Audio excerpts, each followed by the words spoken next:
지금 여섯째 나팔까지 불고 나서 요한이 그 환상 속에 들어가 가지고 직접 이제 천사와 대화하거나 하는 그런 장면이죠. 우리가 살폈는데 추가적으로 설명을 할 필요가 있어 보여서 다시 설명을 드려요. 제 스스로가 이제 설명이 부족했다고 생각하는 거죠. 그 킹 오브 킹스 같은 영화를 우리가 상상해 볼 필요가 있어요. 이제 보신 분도 있고 안 보신 분도 있고 그렇잖아요. 2000년 전에 예수님의 생애를 그 영화 속 어린 아이가 보고 있는 거죠. 영화를 보고 있는 우리가 있고 그 영화 속에서 영화를 보고 있는 아이가 있는 거죠. 그렇잖아요. 영화 속에 영화가 있고 그 속에서 아이가 그 영화를 보는 것처럼 만들어져 있고 우리는 그 장면을 이렇게 보고 있는 거죠. 그런데 그 아이가 영화를 보고 있다가 2000년 전 예수님의 생애를 이렇게 쭉 보고 있다가 그 2000년 전 예수님이 영화를 보고 있는 그 아이에게 오셔서 그 아이하고 대화를 하시는 것 같은 이제 그런 장면인 거죠. 그럼 우리는 또 그걸 이렇게 보고 있는 거잖아요. 그러면 이제 우리가 이제 상상해 봐요. 그 영화 속에는 예수님이 톡톡 걸어 나오셔서 영화를 보고 있는 그 어린 아이에게 가셔서 말씀하시기를 야 힘들어도 믿음을 잘 지켜야 돼. 그리고 네가 나의 증인이 되어줘 하고 그 아이에게 예수님이 말씀했다고 해봐요. 그럼 영화를 보고 있는 우리는 그 영화를 보고 있잖아요. 예수님이 그 아이에게 하신 말씀이 누구에게 하는 말씀으로 받아들이는 거예요? 영화를 보고 있는 우리에게 하시는 말씀으로 받아들이는 거죠. 이해가 되셨죠?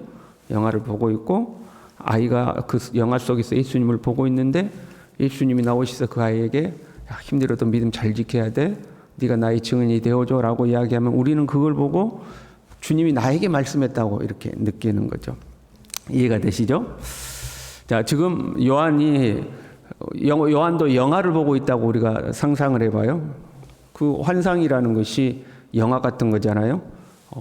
이제 VR이지 요즘으로 말하면 이렇게 안경 쓰고 있으면 360도로 보이는 그 VR과 같은 그걸 이렇게 보고 있는 거죠. 그래서 첫 번째 나팔 불고 두 번째 나팔 불고 세 번째 나팔 불고 이제 이걸 보고 있는데 여섯 번째 나팔을 불고 나서 천사 하나가 나타나게 되고 하늘에서 음성이 들려가지고 지금 요한에게 직접적으로 그 일이 이루어지는 거죠.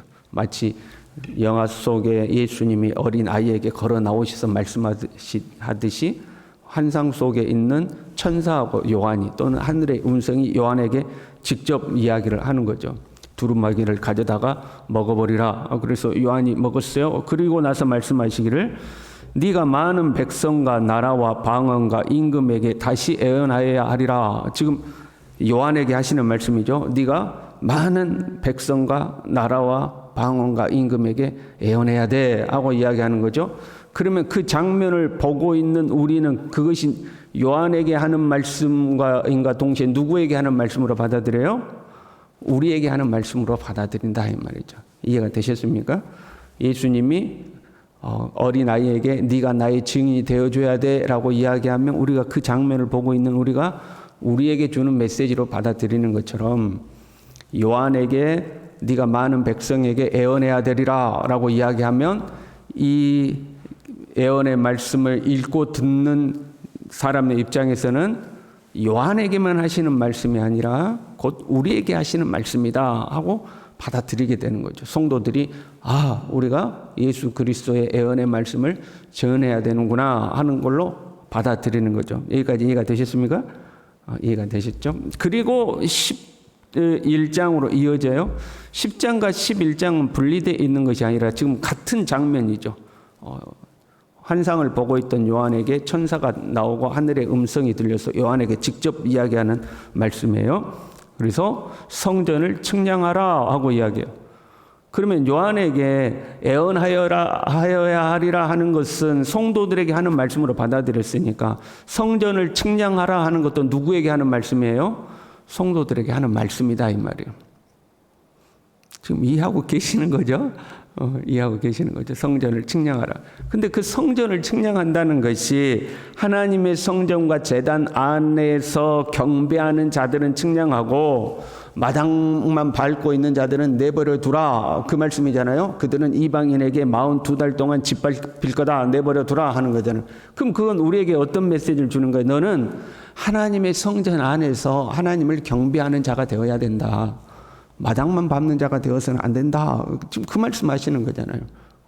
예수님이 스크린에서 나와서 꼬마에게 야 너는 네가 가서 성전을 측량해봐. 성전 밖에 있는 사람들은 다 짓밟힐 거야. 그건 우리에게 너는 성전 마당에 있지 말고 성전 안에서 하나님을 경배하는 자가 돼야 돼. 그 말씀인 거죠.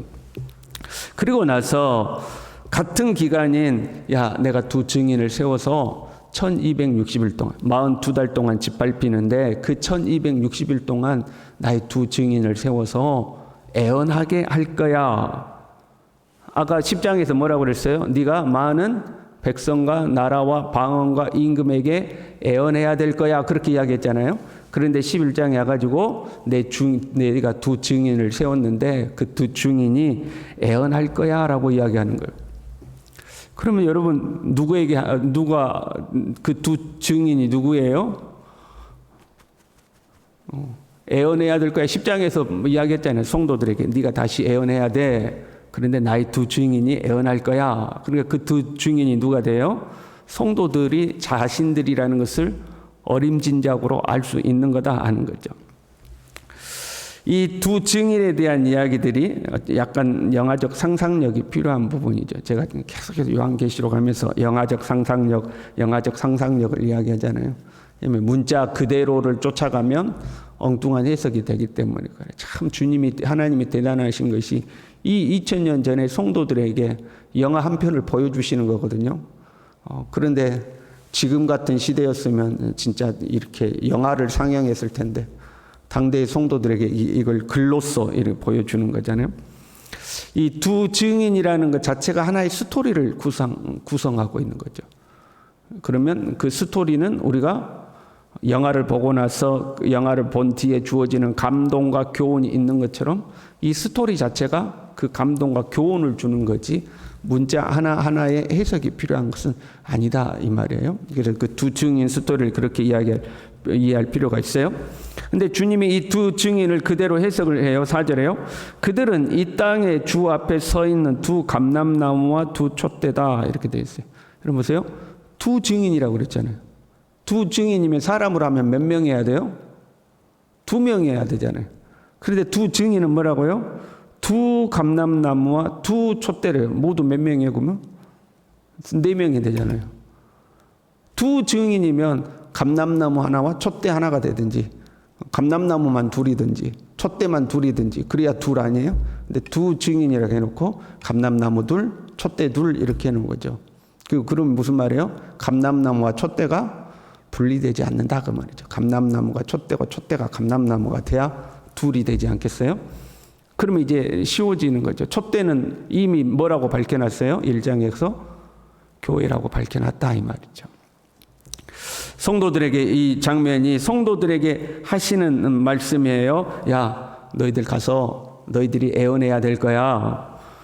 내가 두 증인에게 권세를 줘서 1260일 동안 애언할 거야. 그 같은 말이잖아요. 야, 너희들이 가서 애언해야 돼. 내 두 증인이 애언할 거야. 너희들이 내 두 증인이야. 그 말과 똑같은 거죠.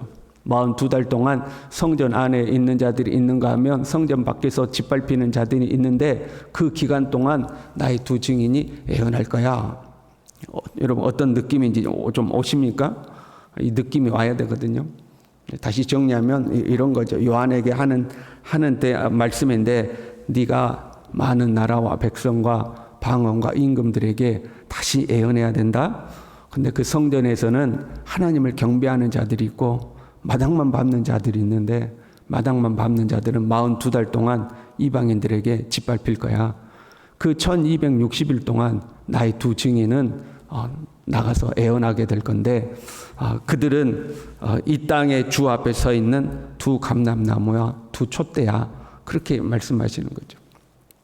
어떤 느낌인지 옵니까?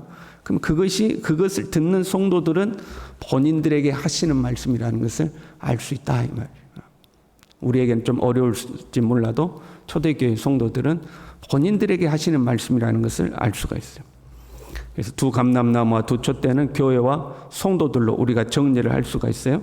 그런데 그 두 감람나무와 두 촛대, 교회와 성도들의 복음 전파가 아주 강력한 거죠. 지금 핍박의 시대예요. 재앙의 시대예요. 그러나 이 두 감람나무와 두 촛대에 해당되는 성도들은 그 시대에 타협하지 아니하고 마당만 밟지 아니하고 하나님의 성전에서 변함없이 하나님을 경배하는 자들이죠. 믿음에 굴복하지 않는 자들. 핍박 앞에 나의 믿음을 포기하지 않는 그런 강력한 성도들이죠. 음부의 권세가 이기지 못하죠. 이들을 해하려고 하면 오히려 그들을 해하려 하던 자들이 해를 입고 죽임을 당한다 하는 거죠. 마치 엘리야와 모세와 같은 능력으로 엘리야가 바알과 아세라를 물리치듯이 모세가 애굽을 물리치듯이 교회는 세상의 공격에도 끄떡없이 하나님의 복음을 전한다 이 말이죠. 환난과 핍박 중에서도 교회는 굴하지 않고 그 믿음의 성도들은 굴하지 않고 꿋꿋하게 이제 복음을 힘있게 전하는 거죠.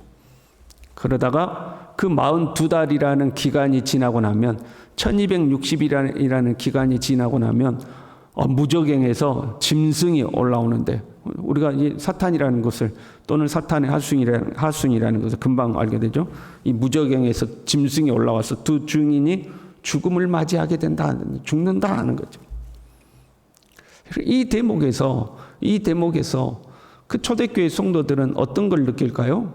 자신들의 운명이 어떻게 될 것을 직감하는 거죠. 끝까지 주님을 섬기고 그 주님을 증거하는 애언의 말씀을 증거하는 증인으로 살았는데 결국 어떻게 돼요? 온수 마귀에 의해서 죽임을 당한다 하는 거죠. 초대교회 성도들이 본인들이 앞으로 어떻게 될 것을 알게 됩니다. 우리는 끝까지 주님을 경배하고 주님의 말씀을 증거하다가 결국 죽임을 당할 것이다 하는 것을 이제 직감하게 되는 거죠. 보세요. 아니 하나님을 신실하게 믿어요. 그 환난 앞에 굴하지 않았어요. 끝까지 복음을 증거했어요. 그리고 그 처음에는 교회가 힘있게 교회를 해하려는 자들을 이 복음으로 말씀으로 이겨냈어요. 그럼 하나님이 끝까지 그렇게 교회를 지켜주면 좋을 텐데 아니 그 때가 이르면 교회가 결국 죽는다 하는 거죠. 성도들이 죽음에 이른다 하는 거죠. 왜 그렇게 하실까 하는 거죠. 예수님이요 이 땅에 계실 때 이제 때가 되어서 제자들에게 야 내가 고난받고 죽게 될 거야. 그러니까 제자들은 그 주님의 고난과 죽음을 이해하지 못하죠. 아니 주님이 왜 고난 당해야 됩니까? 주님이 왜 죽어야 됩니까? 우리가 볼 때는 예수님이라면 로마 군대 그까지 그냥 물리치고 승리하실 것 같은데 주님이 왜 죽어야 됩니까? 이해가 안 되는 거죠. 그런데 그 예수님의 죽음을 통해서 온 인류를 구원하시고 예수님은 부활하시고 승천하셔서 하나님의 보좌 우편에 앉으시고 드디어 두루마리의 인을 떼시는 어린 양이 되신 거잖아요. 마찬가지로 성도들의 그 박해와 환난과 죽음은 이해가 안 될 수도 있어요. 그러나 그 박해와 고난이 영광이 될 것이다 하는 거죠. 예수 그리스도의 죽음이 곧 영광이 되었던 것처럼 성도들의 박해와 고난과 죽음은 영광이 될 것이다 하는 거죠. 고난 없고 고생 없고 복음을 위한 수고가 없는 것, 그것은 마당에 있는 자와 같은 거다는 거죠. 마당에만 밟고 있는 자들은 주를 위하여 고생하지 않습니다. 주를 위하여 수고하지 않습니다. 주를 위하여 희생하지 않습니다. 그냥 고실고실하게 하는 거죠. 그러나 정말로 주님을 경배하는 사람, 정말로 주의 성전 안에서 주를 위해 경배하는 자들은 주를 위하여 고난당할 것을 각오해야 된다는 거죠.